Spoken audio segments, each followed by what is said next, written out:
Jonathan Hayes was running late. Again. The tech billionaire glanced at his Patek Philippe watch as his driver navigated through downtown traffic toward Lincoln Elementary. He was supposed to pick up his 8-year-old daughter Emma an hour ago, but an emergency board meeting had run long, and now he was racing against time before the school locked up for the day. "Just pull over here," Jonathan told his driver as they approached the school. "I'll walk the rest of the way."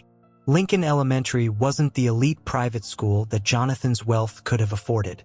But after Emma's mother died 2 years ago, the little girl had begged to stay at her neighborhood school with her friends. Jonathan had reluctantly agreed, though he constantly worried that she wasn't getting the level of education his money could provide. As he hurried toward the building, Jonathan heard voices coming from the playground behind the school. The aftercare program must still be running, he thought, quickening his pace. But when he rounded the corner, what he saw stopped him in his tracks. Emma was sitting on the ground under a large oak tree, completely absorbed in what appeared to be an impromptu math lesson. Scattered around her were several other children, all listening intently to their teacher who was clearly homeless. The young woman couldn't have been more than 19 or 20. Her clothes were worn and layered, her backpack bulging with what were probably all her possessions. Her hair was pulled back in a ponytail, and despite her circumstances, she had kind eyes and spoke with the patience of a natural educator. "So if we have 12 apples," the girl was saying, using actual twigs as props, "and we want to share them equally between 4 people, how many apples does each person get?" Emma's hand shot up excitedly. 3, because 12 divided by 4 equals 3. Exactly. The young woman beamed. "You're getting so good at division, Emma." Jonathan stood frozen behind a tree, watching in amazement. Emma had been struggling with math all year. Her expensive tutors had made little progress, and homework time had become a battle of wills between father and daughter. Yet here she was, engaged and excited about learning, taught by a homeless girl using sticks and leaves as teaching materials. "Now," the young woman continued, "who can tell me what 3 times 4 equals?" 12, several children called out. "Right? See how division and multiplication work together. They're like opposite twins." Jonathan found himself impressed by the simple but effective teaching method. This girl had a gift for making complex concepts accessible to children. "Miss Maya," Emma said, "can you help me with my homework again tomorrow?" Maya, that was her name. "Of course, sweetheart," Maya replied gently. "But remember what we talked about? You need to ask your dad first. I don't want him to think I'm bothering you." "He won't mind," Emma said confidently. "You're the best teacher ever." Jonathan felt a complex mix of emotions.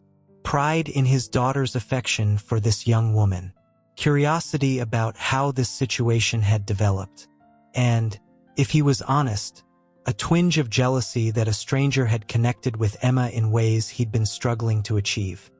He was about to step forward and introduce himself when he overheard another conversation. "Maya," one of the older children was saying, "my mom wanted to know if you needed anything. She said she could bring you some food tomorrow." "That's very sweet of her, but I'm okay," Maya replied. "I've got everything I need." Jonathan could see that this was clearly not true. Maya looked thin, and her clothes, while clean, were obviously worn. "Are you sure you can't stay with anyone?" Emma asked with the innocent directness of a child.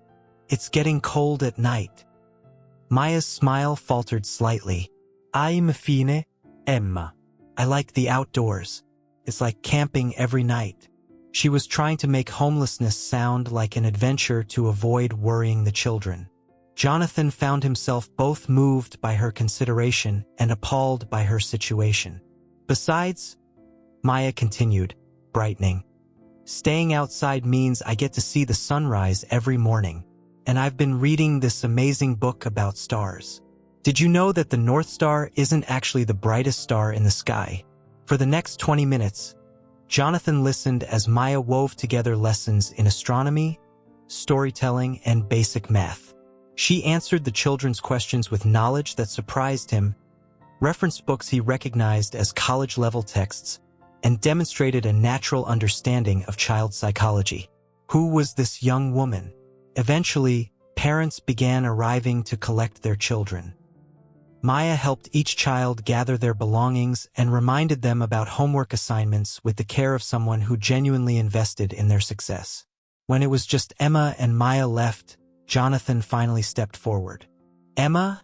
he called out. "Daddy!" Emma jumped up and ran to him. "You're really late today." "I know, sweetheart." I'm sorry. Jonathan looked over at Maya, who had gathered her backpack and was preparing to leave. "Who's your friend?" "This is Miss Maya," Emma said enthusiastically. "She's been helping me with math, and she's super smart. She knows everything about space and books and numbers." Maya approached cautiously, clearly recognizing Jonathan's expensive suit and general aura of wealth. "Mr. Hayes," she said politely, "I hope you don't mind that I've been helping Emma with her schoolwork. She mentioned she was having trouble with math, and I just wanted to—" "Mind?" Jonathan interrupted. "Emma's been coming home excited about math for the first time all year. I've been wondering what changed." Maya relaxed slightly. "She's a very bright little girl. She just needed someone to explain things in a way that made sense to her." Jonathan studied Maya more carefully. Despite her circumstances, she spoke with the vocabulary and confidence of an educated person. Her teaching methods had been sophisticated, and the children clearly adored her. "Maya," he said carefully, "can I ask you something? What's your educational background?" Maya hesitated, as if debating how much to reveal. "I have a bachelor's degree in elementary education," she said finally. "I was working on my master's in educational psychology before." She trailed off, not finishing the sentence. "Before what?" Jonathan asked gently. Maya looked down at her worn shoes. "Before my student loans got called in early due to a banking error, my apartment rent got raised beyond what I could afford, and I lost my teaching job due to budget cuts all in the same month. It's been 6 months since I've had a permanent address." Jonathan felt his heart sink. Here was a trained educator, clearly gifted with children, living on the streets due to circumstances beyond her control. "Maya," Emma piped up, "why don't you come have dinner with us? Daddy makes really good pasta." "Oh, sweetheart, that's very kind, but I couldn't impose." "It wouldn't be imposing," Jonathan said, surprising himself. "Emma's right. I do make decent pasta, and I'd love to hear more about your teaching methods." Maya looked between father and daughter, clearly torn between pride and hunger. "Just dinner," Jonathan added. "No strings attached. Consider it payment for tutoring Emma." Maya's stomach chose that moment to growl audibly, making the decision for her. "Okay," she said with a grateful smile. "Just dinner." That dinner changed everything. Over plates of pasta and salad, Jonathan learned Maya's full story. Maya Rodriguez had graduated summa cum laude from her state university with a degree in elementary education. She'd been working as a substitute teacher while pursuing her master's degree and dreaming of starting her own school for underserved children. But financial disaster had struck like lightning. Her student loan servicer had incorrectly processed her paperwork, demanding immediate full payment. Her landlord had suddenly tripled her rent to force out long-term tenants. The school district had eliminated her position due to budget cuts. Within 30 days, Maya had gone from being a promising young educator to sleeping in her car. When the car was repossessed, she'd ended up on the streets. "The hardest part," Maya said, unconsciously twirling pasta on her fork, "wasn't losing my home or my job. It was losing my students. I had these kids who were finally making progress, finally getting excited about learning, and suddenly I couldn't help them anymore." "So you started teaching in the park?"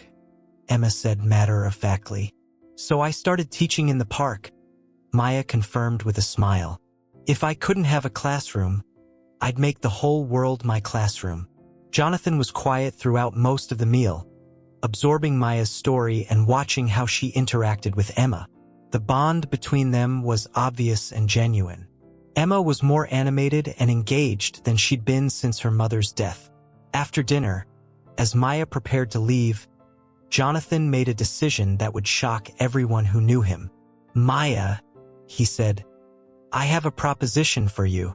Mr. Hayes, if this is about money, it's about education, he interrupted.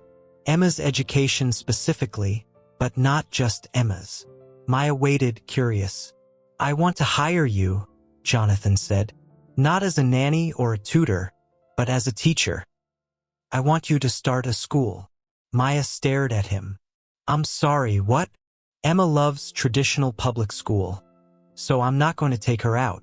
But there are other children whose parents work multiple jobs, children in underserved communities, children who need exactly the kind of innovative teaching you've been doing in the park. Jonathan began pacing, his business mind taking over. I've been looking for meaningful ways to use my wealth. I've donated to education charities, but I've never felt like I was making a real difference. You've shown me what real difference looks like. Mr. Hayes, I don't understand what you're asking. I'm asking you to let me fund a school. Your school. You design the curriculum, hire the teachers, set the philosophy. I'll provide the building, the equipment, the funding, whatever you need. Maya sat down heavily, overwhelmed. You want to give me a school? I want to invest in education, Jonathan corrected. Real education, taught by someone who understands that children learn best when they feel valued and understood. Someone who can turn sticks and leaves into engaging math lessons. But I'm homeless. I don't even have proper clothes for job interviews, let alone running a school. Details, Jonathan waved dismissively. We'll get you set up with housing, professional wardrobe, whatever you need. The question is, are you interested? Maya looked at Emma, who was practically bouncing with excitement. Daddy, does this mean Miss Maya can teach me every day? Not exactly, sweetheart. Miss Maya would be helping lots of other children too, but she could still help you with homework sometimes. Maya was quiet for a long moment, clearly processing the magnitude of what was being offered. Mr. Hayes, she said finally, why? Why would you do this for someone you just met? Jonathan sat down across from her, his expression serious. Because in 2 hours, you've taught me more about education than I learned in years of expensive consultants and elite institutions. You took children who were struggling and made them excited about learning using nothing but creativity and genuine care. Because my daughter, who has been withdrawn and sad since her mother died, is more animated tonight than I've seen her in months. And because, he paused, choosing his words carefully, I've spent my entire adult life building wealth, and I'm just now realizing that wealth without purpose is just accumulation. You've shown me what purpose looks like. Maya wiped tears from her eyes. I would want complete control over the educational philosophy and curriculum, she said. Done. I would want to focus on children from low-income families who need the most help. Exactly what I hoped you'd say. And I would want Emma to be involved somehow if she's interested. She's been helping me teach the younger children, and she has natural leadership abilities. Emma clapped her hands. Can I help design the playground? You can help design whatever you want, Maya laughed. Jonathan extended his hand to Maya. So we have a deal? Maya shook his hand, still barely believing what was happening. We have a deal. 6 months later, the Maya Rodriguez Learning Academy opened its doors to 200 students from underserved communities across the city. The school featured innovative outdoor classrooms, hands-on learning environments, and a teaching philosophy that emphasized creativity, critical thinking, and emotional intelligence. Maya had insisted on starting small with just kindergarten through 3rd grade, to ensure they could provide intensive, personalized attention to each child. The school was free for all students, with costs covered entirely by Jonathan's foundation. The local newspaper covered the opening day, featuring a photo of Maya teaching a math lesson under the same oak tree where Jonathan had first discovered her, surrounded by children hanging on her every word. Revolutionary Educator Opens Dream School. The headline read, "From homeless to helping hundreds." But the real shock came 6 months after that, when the state education department released standardized test scores for the year. The Maya Rodriguez Learning Academy had achieved the highest test scores in the district, with 98% of students meeting or exceeding grade-level expectations in both math and reading. More importantly, the school had a waiting list of over 1,000 children, and other cities were asking Maya to consult on creating similar programs. "How did you do it?" asked a reporter during a press conference. Maya smiled, looking out at the playground where Emma was teaching a group of younger students how to identify different types of leaves. "We remembered that children are naturally curious and excited about learning," she said. "Our job isn't to force information into their heads. Our job is to create an environment where their natural love of discovery can flourish. And sometimes," she added, glancing at Jonathan, who was watching from the back of the room, "the most important lessons come from the most unexpected teachers." The reporter followed her gaze. "Are you referring to Mr. Hayes?" "Actually," Maya said, "I was referring to the children. Emma and her classmates taught me that teaching isn't about having perfect resources or ideal circumstances. Teaching is about meeting children where they are and helping them discover where they can go. Mr. Hayes just gave us the resources to do that on a bigger scale." After the press conference, Jonathan approached Maya in her office, a bright, cheerful space filled with student artwork and books. "Any regrets?" he asked. Maya looked out her window at children playing in the innovative playground Emma had indeed helped design, where learning stations were integrated into climbing structures and slides. "Only one," she said. Jonathan raised an eyebrow, concerned.